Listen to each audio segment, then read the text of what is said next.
여러분 안녕하세요. 코코아빠 아이겠습니다. 콘테 감독의 사임 이후 스텔리니의 첫 전임 감독 데뷔전이었던 오늘 경기. 이 경기에서 과연 콘테가 없는 것이 맞나 싶을 정도로 이전과 똑같은 경기력을 보여준 토트넘이었습니다. 오늘은 콘테의 복사본이라고 말할 수 있는 스텔리니의 문제점에 대한 이야기를 해보려고 합니다. 그럼 바로 시작하겠습니다. 사실 저는 콘테 감독이 떠난 이후 오늘 경기에서 무언가 새로움을 기대했습니다. 하지만 경기를 보는 동안 또 경기가 끝날 때까지 내내 마치 콘테가 벤치에 앉아있는 것이 아닌가라는 의구심이 들 정도로 이전과 똑같은 경기가 이어졌습니다. 우선 선발 라인업이야 현재 부상 자원이 많았다고 치면 어쩔 수 없는 선택이었다고 생각합니다. 하지만 그 안에서라도 어떤 변화를 주기 바랬습니다. 그중 가장 변화를 주기 바랬던 것은 손흥민 선수의 위치와 역할이었습니다. 손흥민 선수는 국가대표 경기에서 뛰며 클린스만 감독으로부터 공격적인 역할을 부여받아 활기차고 빛이 나는 플레이를 했습니다. 클린스만은 손흥민이라는 날카로운 창을 제대로 활용할 줄 아는 감독이었죠. 하지만 스텔리니는 이번 시즌 콘테가 손흥민을 사용했던 것과 똑같은 방법으로 사용했습니다. 지금 보시는 것은 오늘 경기 선수들의 평균 위치입니다. 손흥민 선수의 평균 위치는 여전히 수비들에게 둘러싸일 수밖에 없는 메잘라의 위치에 있었고 늘 그렇듯이 윙백인 페리시치가 손흥민 선수보다 공격적으로 앞서 있습니다. 페리시치가 공격을 하는 것이고 손흥민은 미드필더 역할을 하게 된 것이죠. 정말 바뀐 게 하나도 없습니다. 반대쪽을 한번 볼까요? 포로도 공격적으로 나서지만 그래도 클루셉스키가 포로보다는 더 앞서 있는 것을 볼 수 있습니다. 최소한 이런 밸런스는 나와야 하는데 너무 답답합니다. 이러니 손흥민 선수는 이렇다 할 찬스가 거의 오지 않을 수밖에 없는 시스템 속에 갇혀버리고 만 것이죠. 공격 상황에서 왜 손흥민과 케인을 같이 살리는 전술을 찾아내지 못하는 걸까요? 그리고 이것은 비단 저만의 의견이 아니었습니다. 토트넘 팬 계정인 더 스퍼스와치에서는 이 평균 위치 사진을 게재하고 이렇게 글을 남겼습니다. 소니는 이 시스템에서보다 더 좋은 위치에서 뛸 자격이 충분하다. 이들이 봐도 손흥민을 이렇게 사용하는 것은 정말 아니라는 겁니다. 이게 대체 뭡니까? 또 바뀌지 않은 것은 느린 교체 타이밍입니다. 두쿠레가 해리케인을 가격한 후 58분에 퇴장을 당했습니다. 꽤 이른 시간이었죠. 상대 숫자가 하나 줄어들자 당장에는 토트넘이 흐름을 가져가기 시작했습니다. 하지만 이내 에버튼이 한 명이 적음에도 불구하고 공격 흐름을 그들이 가져가기 시작했죠.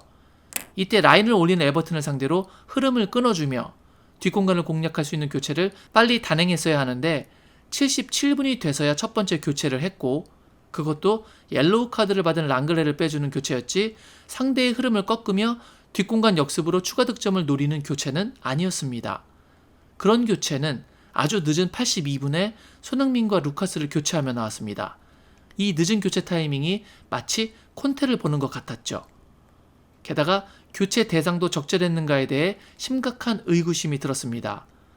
상대는 한 명이 적은 상태에서 동점을 만들기 위해 라인을 올리고 공격을 하고 있었습니다.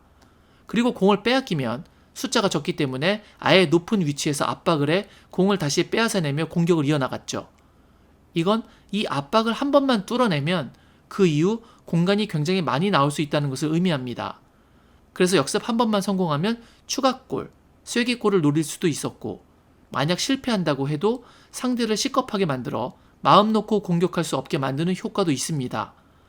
그럼 탈압박 이후 역습을 성공시키기 위해서 사이드로 넓게 벌리고 속도가 느린 쿨루셉스키 대신에 루카스 모우라를 오른쪽에 넣고 속도가 빠르고 마무리가 좋은 손흥민을 전방에 배치시키는 교체가 적절한 것으로 보였는데 우측에서 뛰는 것을 좋아하는 루카스 모우라를 왼쪽인 손흥민 자리에 배치시키면서 오히려 속도가 느린 쿨루셉스키를 놔두고 아무런 이득도 보지 못했습니다.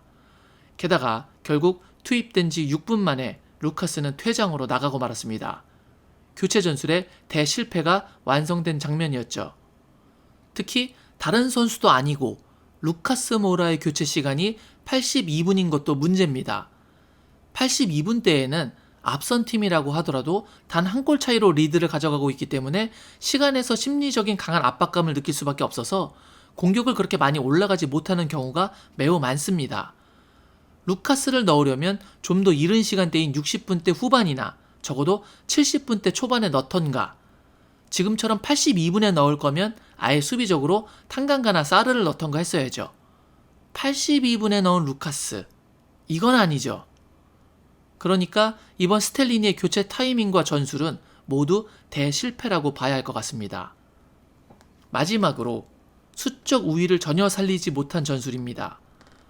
두크레의 퇴장으로 분명 선수가 한 명 더 많은 상황인데 너무 라인을 내리고 수비를 하다 보니 상대에게 계속 공격 흐름을 내어주었습니다. 맨시티나 아스날이 4골이나 넣으며 이긴 것처럼 상대가 불리하다고 생각될 때 더 강하게 눌러서 완전히 밟아야 경기에서 이기는데 아래에 쳐져서 수비만 하다 보니 숫자가 적은 에버튼의 기세를 살려주는 꼴이 되었습니다. 이탈리아 출신이라서 몸에 카테나치오가 배인 건가요? 그런데 문제는 빗장이 수시로 열리는 카테나치오라는 점이죠.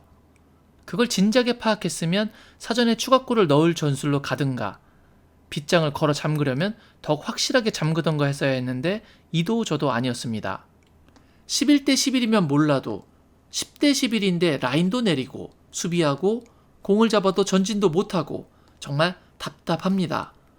정리하자면 기존에 사용했던 포메이션과 전술도 그대로고 손흥민을 제대로 활용하지 못하는 기존의 방식도 그대로고 늦은 교체 타이밍도 그대로고 부적절한 교체 선택도 그대로고 앞서고 있는데 수비적인 전술로 임하는 것도 그대로고 마지막으로 이기고 있다가 무승부 당한 것까지도 그대로입니다.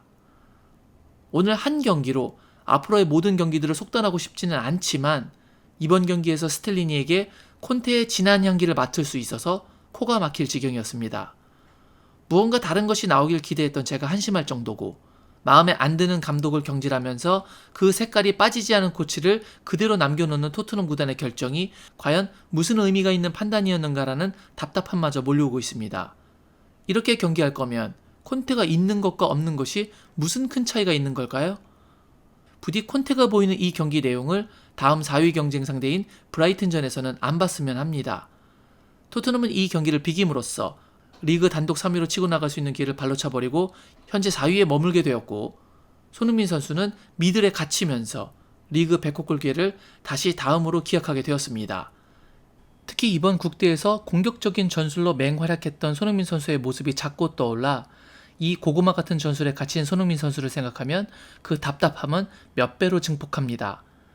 손흥민 선수, 공격적으로 사용하면 잘할 수 있는 선수임을 우리는 잘 아니까요. 이 끝나지 않는 답답함, 부디 진정으로 다음 경기에서는 없으면 합니다. 오늘 제가 준비한 영상은 여기까지였습니다. 오늘 영상이 마음에 드셨다면 구독, 좋아요, 알림 설정 부탁드리겠습니다. 저는 다른 더 좋은 영상으로 여러분께 인사드리겠습니다. 그때까지 늘 건강하시길 바랍니다. 역시 I guess.